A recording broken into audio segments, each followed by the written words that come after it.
புத்தகம் 2 உலகப் பயணிகளின் புத்தகம். காண்டோ 5 சிறிய வாழ்க்கையின் தெய்வங்கள் பக்கம் 162.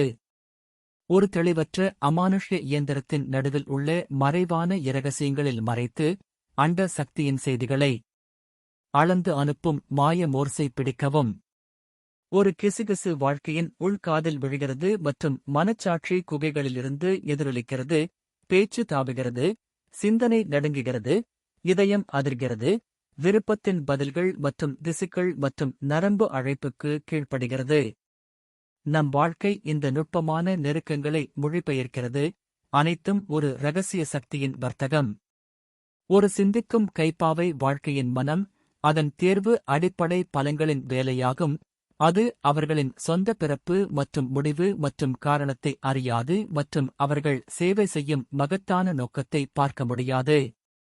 மந்தமான மற்றும் மந்தமான மனிதனின் இந்த மோசமான வாழ்க்கையில் இன்னும் கடுமையான சிறிய இழிவான விஷயங்களால் நிரம்பியிருந்தாலும், உணர்வுள்ள பொம்மை 100 வழிகளில் தள்ளப்படுகிறது, மேலும் உந்துதலை உணர்கிறது, ஆனால் ஓட்டம் கைகள் அல்ல.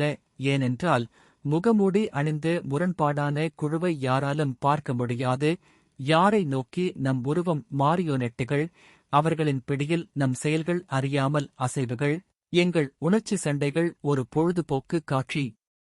அவர்கள் தங்கள் சொந்த வலிமையின் ஊற்றைப் பற்றி அறியாதவர்கள், அவர்கள் மகத்தான முழுமையிலும் தங்கள் பங்கைச் செய்கிறார்கள். இருளின் முகவர்கள் ஒளியை பின்பற்றுகிறார்கள். ஆவிகள் தெளிவற்றவை மற்றும் நகரும் விஷயங்களை தெளிவடையச் செய்கின்றன. விருப்பமில்லாமல் அவை வலிமை மிக்க சக்திக்கு சேவை செய்கின்றன.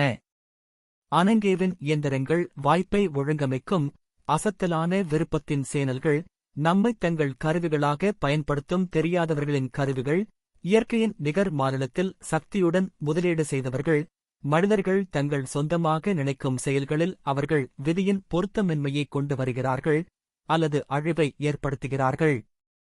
காலத்தின் வழுவழுப்பான கேப்ரிஸ் மற்றும் ஒரு பொருத்தமற்ற மற்றும் வஞ்சகமான விளையாட்டில் ஆண்களின் வாழ்க்கையை கையிலிருந்து கைக்கு தூக்கி எறியவும்.